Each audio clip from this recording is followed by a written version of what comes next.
welcome everybody at this joint event of Radboud Reflects and the Sustainability Program Board of the Radboud University. This will probably be a very interesting night. I think maybe decarbonization is something that a lot of people here have fantasized about. What will the world look like after? It seems like we really want it, but then again, as will be discussed today, decarbonization will not be easy and might entail a carbon bubble that will burst probably and drag us down in a financial crisis that's maybe even worse than. So, so the end of black gold is supposed to be near. But will this bubble burst? Will it be deflated? What are the dangers? What are the opportunities? And what happens when it's renewable energies that make the world go round, not fossil fuels? What are the big changes? And what will the world look like after? So that's what we'll be discussing. We have two speakers for you tonight. We have Thomas Eimer. He's a political scientist at the Radboud University. His research focuses on the institutionalization of property rights on both genetic materials, land use, and indigenous knowledge, so quite diverse. And also the role these rights play in trade-related relationships between emerging countries, which we formerly called third world countries, but emerging sounds quite different, and industrialized countries like ours. He will get into who stands to gain and lose from this shift to decarbonization, and most of all, what the chances are for political and economical emancipation. But first, we have the speaker that got this evening going, Jean-Francois Mercure. He's a computational scientist in the area of energy, macroeconomics, and climate change, assistant professor of energy, climate innovation at the Radboud University, and that's why he's here, co-author of an article that made quite a burst in June on the macroeconomic impact of stranded fossil fuels, that is, the carbon bubble. So he's here to tell us all about it. Let me introduce myself. I'm Lisa Douland. I work at Radboud Reflects as a program manager. I will present this evening, do a short discussion after the lectures of these two speakers, and then, of course, give you the chance to ask questions. So that's it for now. Give a warm welcome to Jean-Francois Mercure.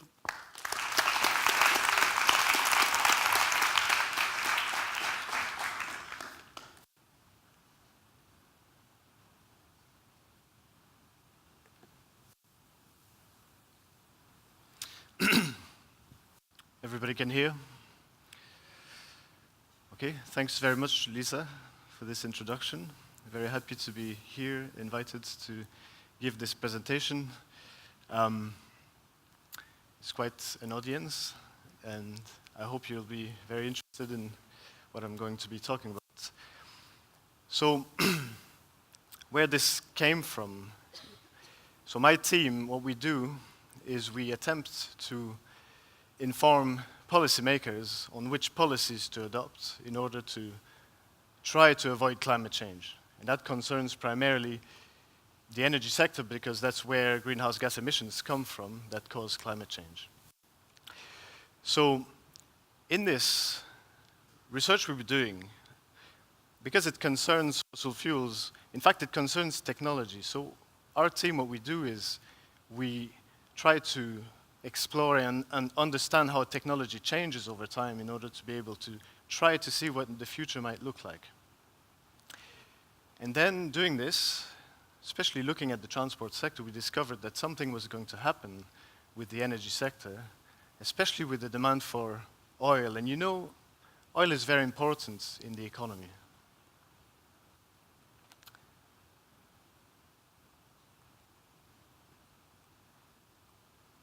Okay. So, macroeconomic impacts of fossil fuel assets. That's a big title. What does it mean? So, if I wanted to make it simpler, I'd say assets are something that people own that has value. Fossil fuels, you know, it's the fuel we burn for energy. What does stranded mean? It means something that is stuck, like a boat stuck in a sandbank. So here's the team that did that. Some of us at Radboud University, studying technology and innovation. Some people studying policy and law at Cambridge University. Some people studying the climate at the Open University in the UK. And other people studying the macroeconomy. And we worked together to do this, funded by the NERC, the Natural Environment Research Council in the UK, and various other funders.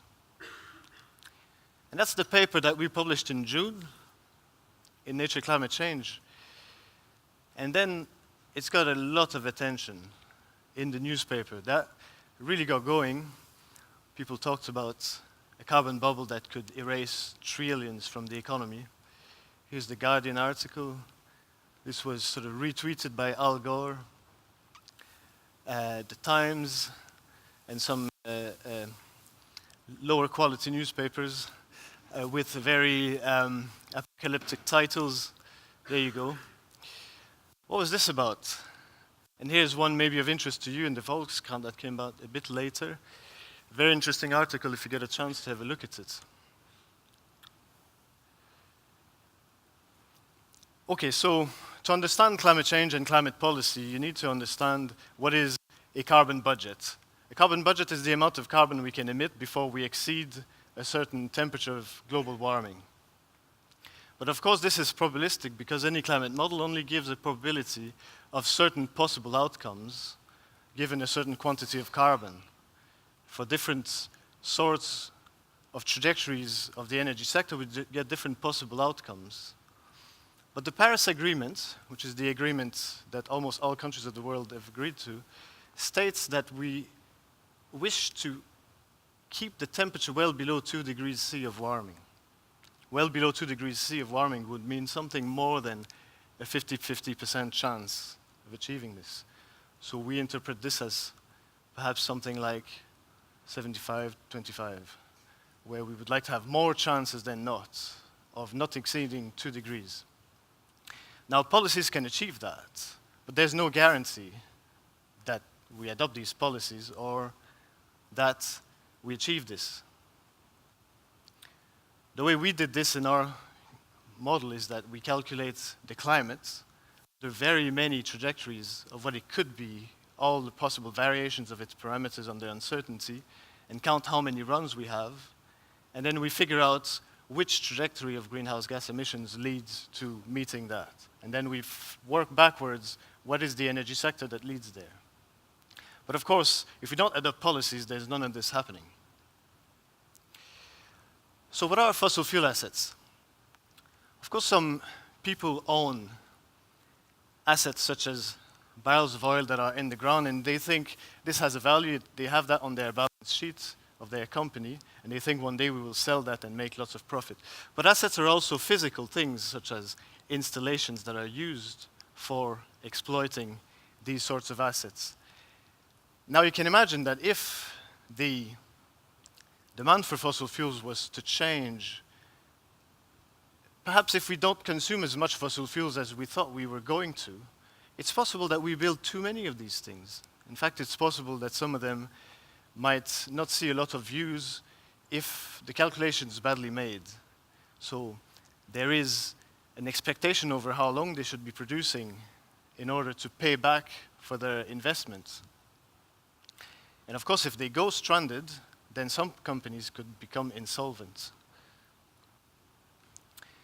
So how does it work when you invest in a project? You have an expectation about how much you'd be producing and an expectation of what the price might be. Now, it might turn out, okay, you have an investment that happens at, let's say, time t equals 0. It could be that this turns out different than you thought. And then there'd be a certain amount of carbon that cannot be burned because no one wants it. and a certain loss because the price is lower than expected. Now, of course, people do these calculations. This is the World Energy Agency. But I think they are sometimes potentially conservative, or perhaps there's something they would like to tell which may or may not be what's going to happen. So we wanted to explore this question.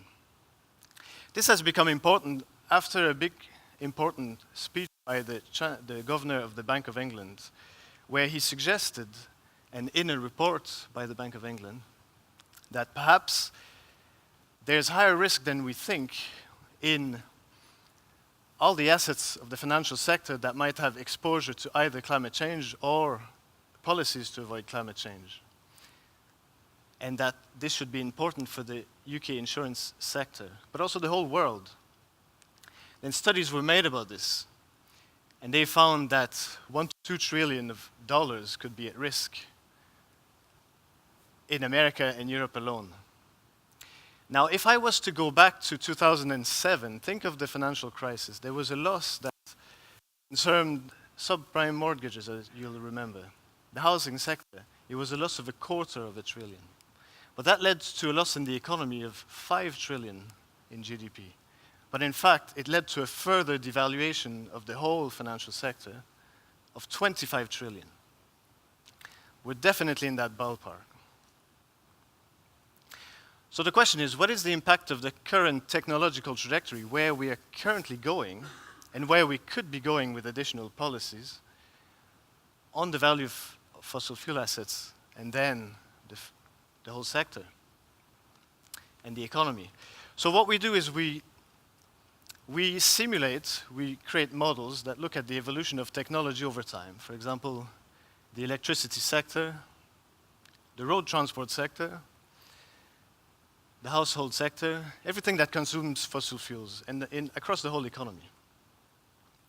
So we have an economic model that calculates all the flows of funds between all these sectors.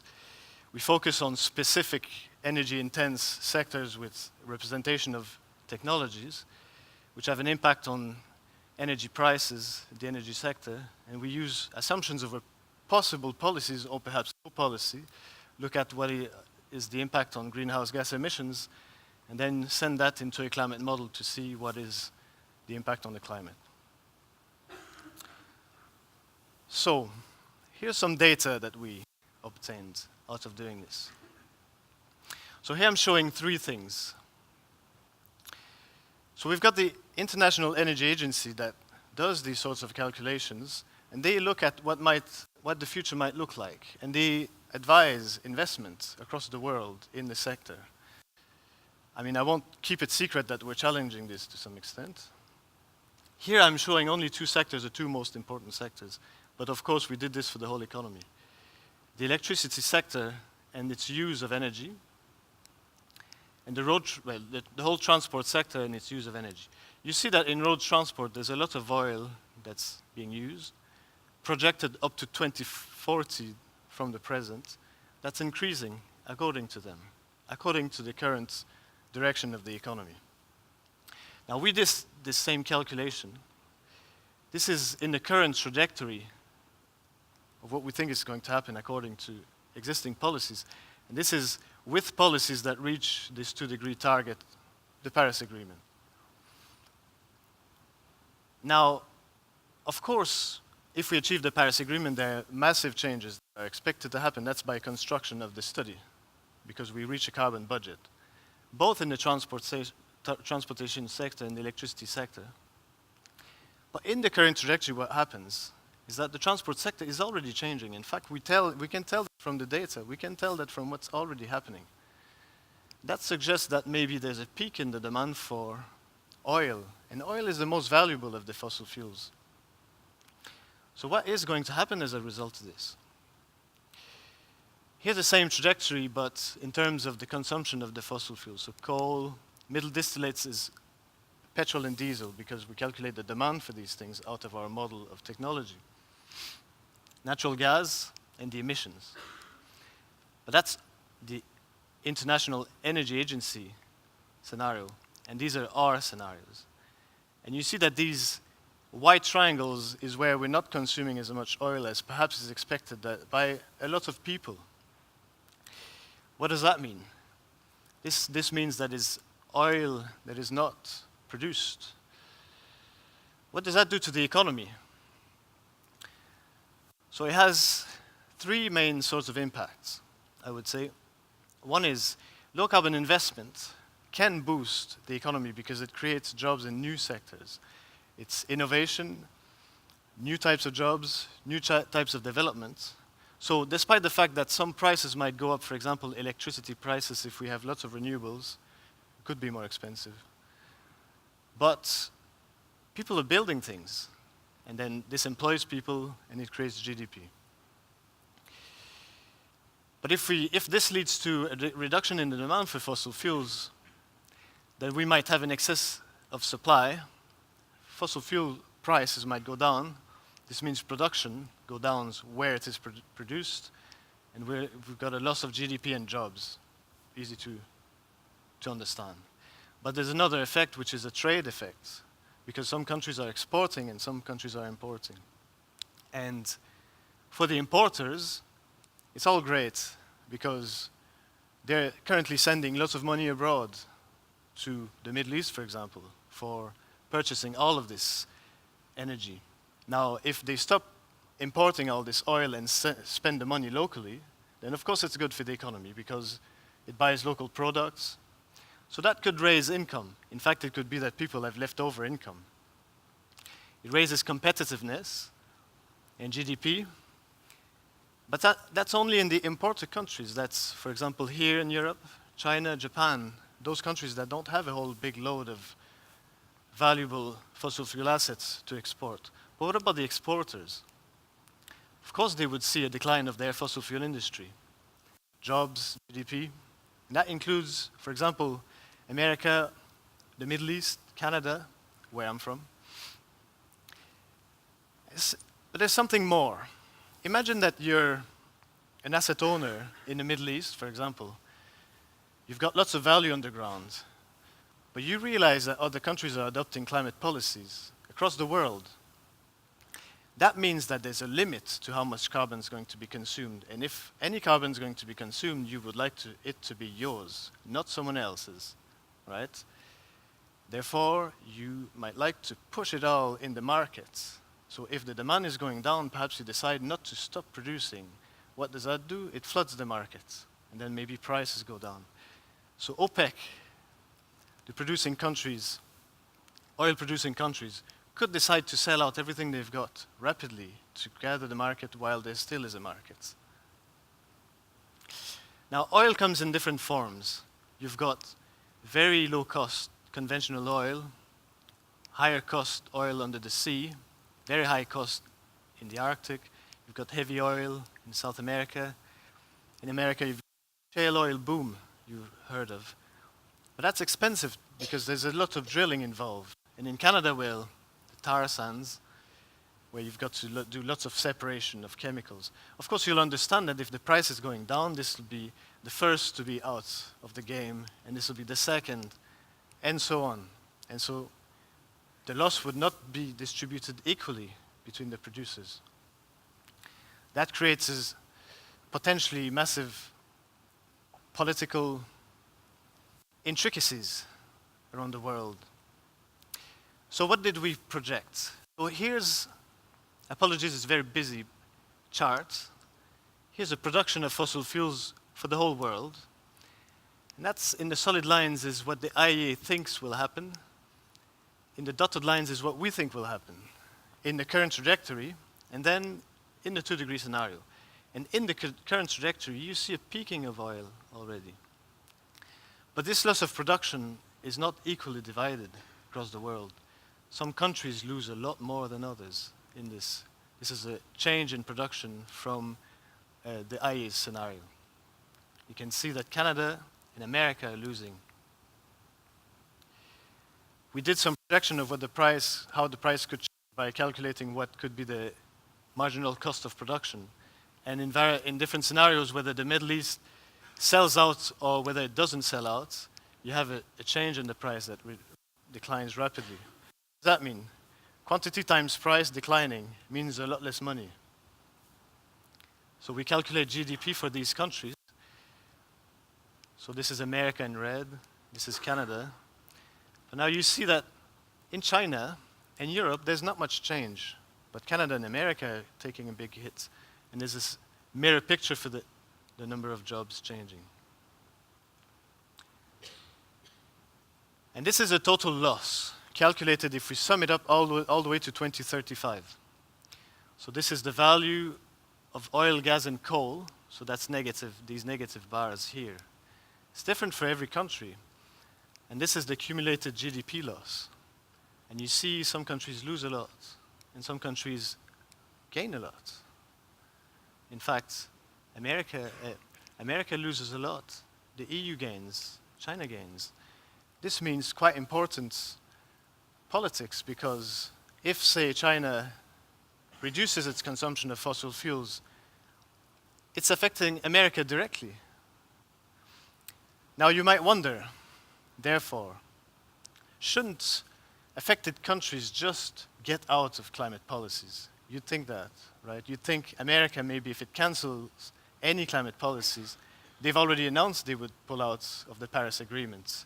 Does that solve their problem? So we did that calculation. And it changes nearly nothing. In fact, it's just a tiny bit worse. Oh, that's interesting. How come? In fact, the chart looks just the same. What's the reason? So we've agreed that importers are well off if they stay in the climate policies, or let's say I call this the Paris Agreement, because remaining in the Paris Agreement gives them benefits from low carbon investments in new technologies, moving on the economy. But also they reduce their expense on expensive fossil fuels from other countries. Yeah, that's clear. Now the high-cost producers like USA and Canada, who don't necessarily compete very well with the very low-cost oil from the Middle East, they're worse off if they cancel their policies. Why? Because if they did remain in the Paris Agreement or kept their climate policies, maybe they lose their fossil fuel sector. We have to accept that, perhaps. But they still get benefits from the low-carbon industry, so they could move on to some new economy, some new green economy. But what about if they pull out? Well, they still lose their fossil fuel sector. Why? Because they don't control the amount of fossil fuels consumed in all the other countries of the world. So if the price collapses, the price collapses. And then they forgo any investment stimulus from the new low-carbon economy. But on top of that, because they've become uncompetitive worldwide, in fact, they are priced out and they lose the fossil fuel sector anyway, and they might even start importing these fossil fuels from the Middle East. And that is why it's just slightly worse. So that tells us something about what we think might happen. Are we sure? We're never sure in science. No scientist would ever tell you. But the next question to know, though, is what impact this is going to have to the financial sector. Because, of course, if there's a panic, that's dangerous. That's like in 2007. But if there's no panic, well, perhaps we can have an orderly transition. It all depends on people's behavior and whether we keep delusions or whether we really see this coming and try to move on. Yeah. Thank you very much.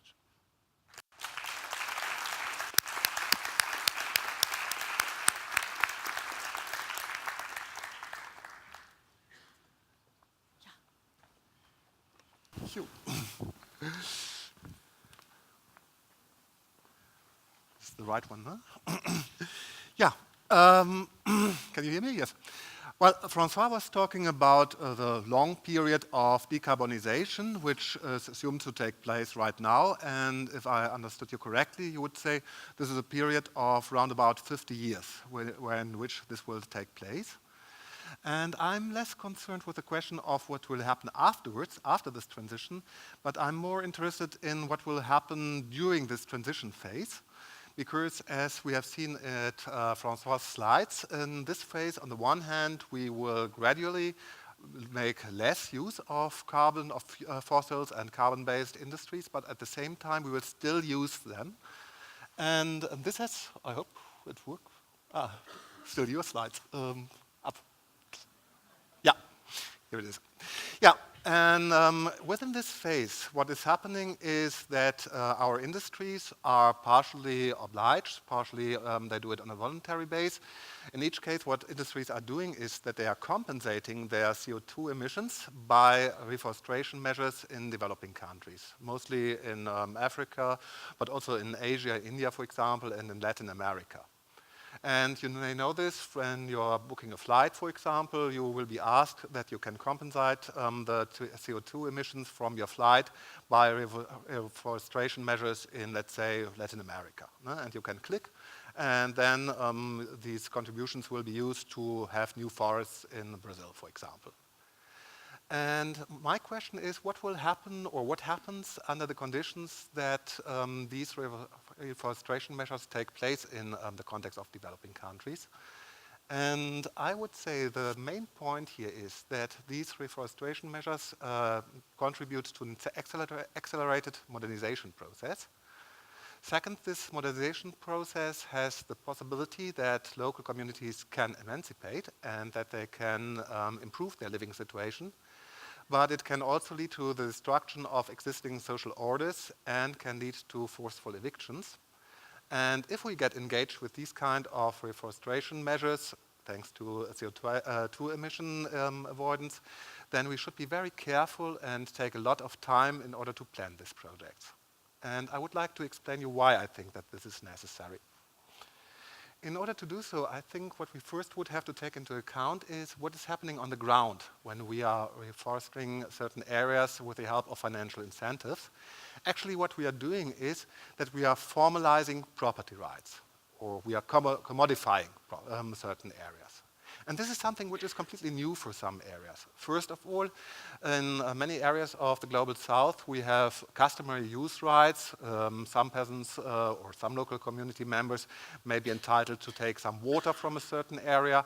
Others may take some fruits, others some vegetables from the same ground. Or for other people, this is an area in which they are worshipping some spirits. So one parcel of a portion of land can be used for very different purposes. And now, with the commodification, with the use of financial incentives, this land becomes a monetary value. And at the same time, what is happening, if this land becomes a formal financial value, it becomes formalized. Property titles become written down. They are fixated in a written form. And this is also something which is relatively new for many indigenous and other local communities, because their customary rights are usually transmitted orally. This would be the first point which is changing. And there's a second one. If we have the idea that nature becomes a good, that nature can be sold, and if we have the idea that the protection of nature becomes a service, thus also a commercial activity, that also changes the perspective of how nature and the activities within nature are perceived from the perspective of local communities.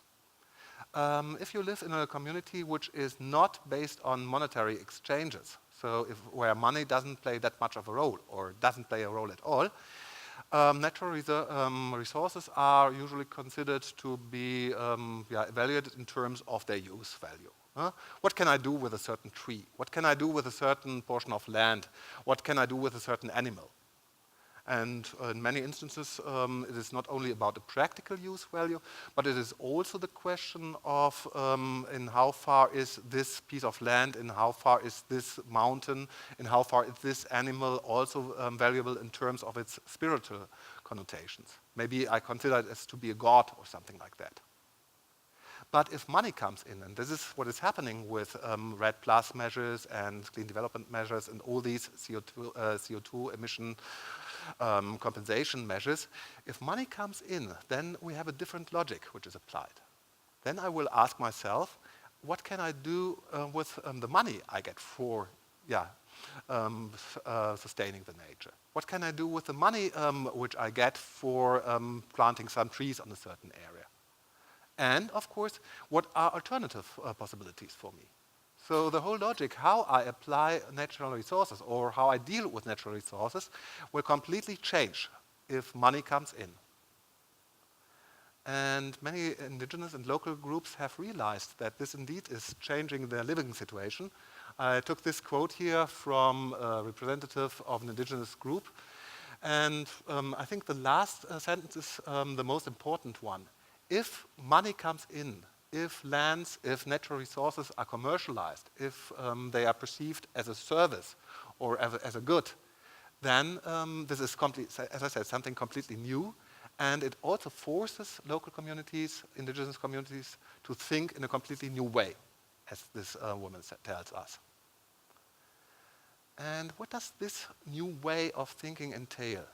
I think for understanding this, it is worth having a look at our own past and for the transition of our society from a community towards a capitalist society, money-based society. There are very nice ideas of what was happening there, and I think the most important one is from Ferdinand Tönnies, and he famously describes this transition as a transition from what he calls community towards society. If a society is governed by money, and if monetary exchanges become more important, what we can see is that social behavior is completely differently regulated. Within a community, social behavior is regulated by certain conventions, by norms, by religious beliefs, by morals, by some codes of ethics, and so on and so forth. In a society, it's different. In a society, our regulations are based on contracts and laws. If we go to the supermarket, we do not expect to get a good quality for the products because the office clerks like us, but we expect good quality because we know that the supermarket is controlled by the government and is bound to certain regulations. And in the end, what we are doing when buying our products at the supermarket is we are concluding a contract, and we can rely on this contract. At the same time, social relationships are completely differently determined or defined in a money-based society. In a community-based society, friendship is very important. Friendship, kindship, personal acquaintanceship, and so on and so forth. So all our social relationships within a community are based on our personal acquaintance with the other persons. And depending upon our position within this community, we have a certain standing. Depending upon this standing, we will behave in a certain way, and so on and so forth. In a society which is money-based, it is different. Here we have different roles according to our function in a certain sector of the society. If we are working, we are expected to behave in a particular way, but in our leisure time, we are expected to behave in a completely different way. So we are developing certain forms of behavior with regard to certain roles we have for a certain moment in time in our society, which once again is something which is completely new if money has not been introduced before. And the same holds true for the sanctioning of undesirable behavior. In our society, we are used that if we behave in a way which is considered to be not adequate, then we are sanctioned by law. Eventually, we can be put to prison. In some countries, we even have death sentence, but that's rather the exception. But we have certain rules, laws, which regulate what will happen if we behave in a way which would be different than what is expected from us. In a community, it's different. In a community, sanctioning is based on the idea that the stability of the community is the most important thing. So retaliation plays a far larger role to find a sort of compromise. If you steal something from your neighbor, you have to give something back to him. Or if you are violating certain rights of another group, then you have to bring them some cattle in order to recompensate them. So you have a completely different logic of how social behavior is regulated, what is expected from individuals within the community or society, and how deviant behavior is sanctioned. But what is important is to keep in mind these developments in Europe, more so in Europe than in the United States, they have been happening over a long time period. More than 700 years of transition from a feudal society in the Middle Ages to Industry 4.0 in our times. So we had quite a lot of time to adapt our social behavior to the money-based regulations or to the money-based society. And at the same time, in our societies, we were able to dictate the rules of the game to other countries via colonization. So we were able to enforce our rules upon other countries. We were able to replace the lack of workforce by slaves in certain regions, and so on and so forth. But for the communities in developing countries, it's a different story. For them, the modernization takes place at a rapid pace. It's less than 7 decades in which they have to acclimatize themselves to a money-based economy. And at the same time, the rules of the game are not determined by themselves, but by the global political economy. So, for example, what we have had in terms of innovation, for a long time, the Netherlands, but also other European countries, were used to imitate technologies which were developed by the more advanced countries. So, copying some innovations from Great Britain was quite common. Using textbooks from Great Britain in the United States was quite common. So it was not a problem to make use of all the resources from other countries in order to leapfrog, to further your own development. Today it's a different story. Today we have intellectual property regulations which are applied worldwide. So this kind of imitating, pirating, as we say, is not possible anymore. That comes a bit close to what you were talking about the technological differences. Countries which try to adapt themselves to the transition of decarbonization, and if they are located in the developing world, they have far more problems because they cannot simply use the technologies which are developed in the industrialized world because of patent protection.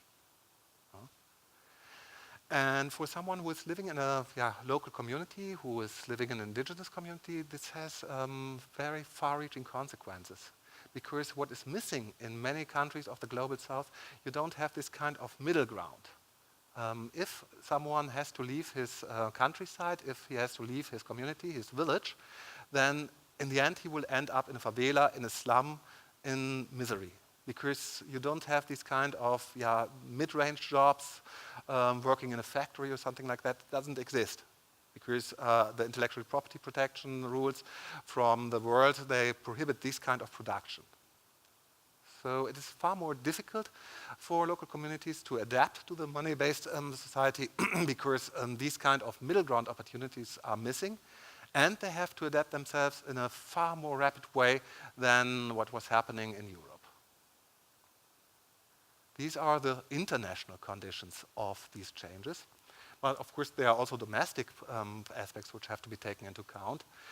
And first of all, we have to take into account that we are talking about regions which can be called regions of limited statehood. In many regions, the legal situation is very complex. We have a bundle of international laws, domestic laws, customary laws, and nobody knows exactly what kind of law should be applied in a particular situation. We have bureaucracies which are sometimes very weak. We would say corrupt. I'm always a little bit hesitant with this term. But authorities who have their own interests when applying these norms. We have violence in many contexts. We have authoritarian regimes who try to prevent the resistance of local communities against certain measures and against certain projects. So the whole structure is very flexible, complex, and difficult for many communities. And this also makes it very complicated if you have these reforestation measures or projects in their regions, because local police officers, for example, they can make use of these projects to make use of the money for themselves. So, and in the end, the local communities does not get anything.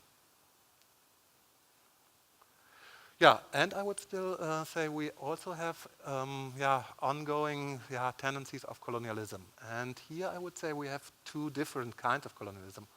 First of all, we have what might be called the external colonialism. All of us, we have the idea, oh, these local communities, they are living in harmony with nature, they have a good understanding with their surroundings, and so on and so forth. We idealize or romanticize the noble savage.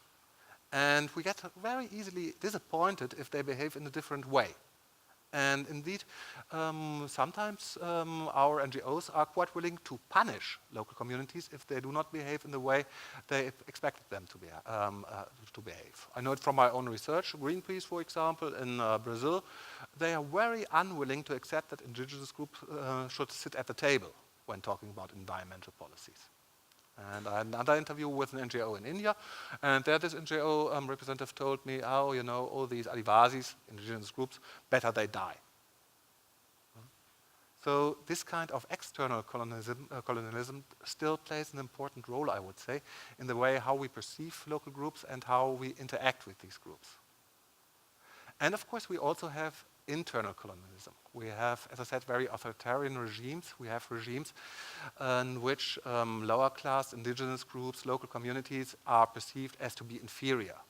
When you go to India, for example, what you hear from public authorities or other elites quite frequently are, if you go to the Adivasis, they are illiterate, they cannot read, they do not speak English. I went there, and sometimes they spoke better English than the governmental authorities. So we are in a context in which those groups in which the projects are located are suffering from this misperception of their culture, both from external actors, NGOs for example, but also from the side of internal actors. How does this play out in practice? And here it becomes tricky. So far, we simply do not know how reforestation projects can be characterized on a more general level. We only have anecdotal evidence at the moment. We have case studies in different directions, and typically we can identify two different directions. We see in some cases, indeed, that indigenous groups can make use of these projects in order, first of all, overcome internal hierarchies, internal inequalities within the groups. I mean, money makes it possible, as I said. Your relationships are based on contracts and not anymore on traditional relationships. But they can also make use of these projects in order to defend their rights vis-à-vis other actors. For example, they can argue, okay, this forest has to be protected, and that's why our lands cannot be used by a mining company, for example. I know it from an interview partner of mine, and he told me, well, there was a dam project planned by the World Bank, and he and his group members, they collected some plants in the area, and they told the World Bank, hey, these plants, these species are unique in this region, you cannot construct a dam here. And finally, the World Bank gave in and stopped the whole project. So in fact, the use of nature by reforestation projects, the use of nature as a good may lead to a certain emancipation of the local population. But it may also lead, and this would be the other box here, to the opposite. It may lead to a situation in which local authorities, NGOs, and so on and so forth, in order to save the forests, are willing to evict local people. And this can become very brutal and very violent. Or another issue which is often happening is that some people who have formal land titles on a certain area and which had ignored their land titles for a long time now become aware that this land has an exchange value, and now they enforce their land titles vis-à-vis the local population which is living there without any formal rights. And finally, for many cultures which are not used to make money as the central mean of their transaction, the introduction of this kind of transaction mode also implies that they lose their cultural identity, because completely different values come into the community. Especially the older parts of the groups, they often complain, the youth, they want to have the money and they buy Nike t-shirts or something like that, and they forget about our values. One can argue, why shouldn't they do so? That's a symbol of emancipation, but one can also argue that this is a kind of loss of cultural identity. And I would like to conclude this talk with a quote. I'm currently preparing, or I have submitted a project proposal at the moment.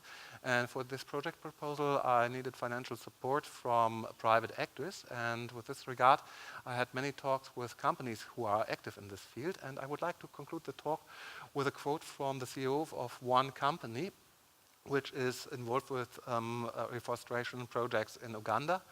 And he told me, yeah, well, actually, the situation is so complicated that we need more social scientists in order to understand the social dynamics than environmentalists for our projects.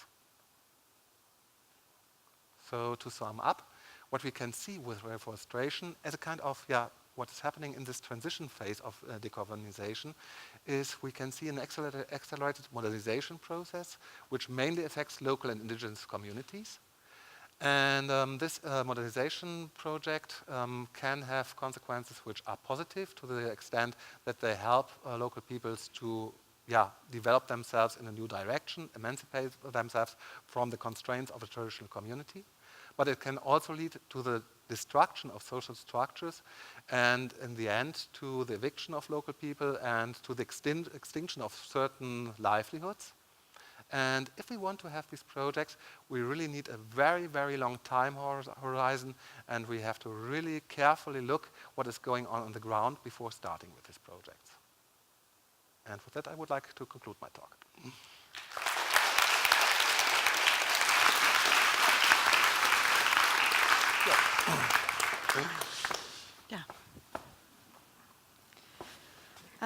Yeah, you go in the middle.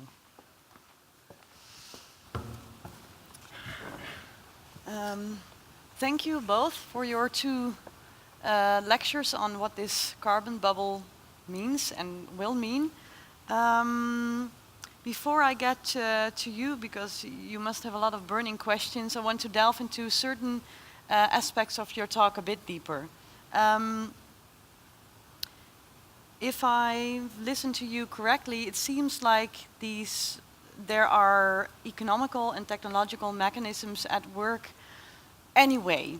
So there, you did mention policy, of course, and that policy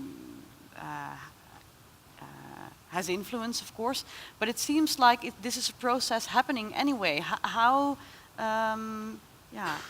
Could you elaborate on that? What is the Paris Agreement doing in all of this? What will the IPCC report on 1.5 degrees climate change that's coming out next week do to this? What is the role of policy and policymakers? Okay, well, first, as you say, things are changing anyway. So technology changes. It changes because it's useful to do so. So efficiency of energy use, for example, keeps changing because it's useful. We make discoveries how to better use energy, and then we never go backwards because it doesn't make sense. Now, that's why it's changing. The efficiency of everything that's using energy is changing. We don't need as much energy to do the same things anymore. However, these changes are not sufficient to avoid the worst of climate change. And that's where policy comes in. Yes. Because without policies, we will end up somewhere in the 3 degree zone. Even the Paris Agreement is not entirely sufficient because the promises do not sum up to 2 degrees. That's well known. But a debate needs to happen and policies need to be revised in order to meet that target. Yeah, but if you take your models as a starting ground, where can the extra change come from to avoid this 3 degree warming? Well, that's what a lot of people like us do, is attempt to inform the people as to what can be done. And we just discuss what policies are possible with policymakers in terms of the room they have politically, and try to figure out which are the best strategies with policymakers to reach those targets. And that's happening in Europe, and it's quite far into the process. Many countries around here. There's other countries where it's more under development, but it's certainly underway. Yeah, yeah. I did notice. I read The Guardian a lot. They online because they have a very interesting environmental section. George Monbiot is a columnist there, and just last week he wrote a column saying, as long as there's growth, there's this need for fossil fuels. In short, we really need to degrowth. So we really need to focus less on economical growth and economics, I think, and steer to a different path. How do you think about that position? Okay, many people talk about degrowth as the solution. I think this makes has two critical flaws in the thinking. One is to think that technology doesn't evolve, so that for a certain amount of GDP there's a certain amount of energy. And of course, that's a flawed argument, because technology keeps changing, and in fact, for more GDP we use potentially less and less energy. That's one. Second, it would say that therefore GDP has to go down, and that it's possible to make GDP go down, but GDP can certainly be decoupled from energy use. And that, in fact, is what's under discussion in most policy debates around the world, especially in Europe, I would say. And therefore, I don't think it's possible. GDP is just a sum of all sales if we're selling things that have no energy embedded. It's possible. Yeah. So then you can have growth without the fossil fuels, no problem. Yeah. And is that your take as well? Because you, of course, research emerging countries a lot. They would probably not have a lot of. They would want growth, right? Or not? What's your position? Yeah, I mean, that's a little bit outside my field of research, but I would have to question what is happening with regard to technology transfer that had been promised with the Paris Agreement, but as of yet, not that much has happened there. No? And developing countries, I mean, they are still in need of the old carbon-based technologies, and if they are not allowed to use them anymore, their industry will further decline, or at least will not grow, and this will also contribute to rising inequalities on a global level, and maybe even undermine climate protection policies.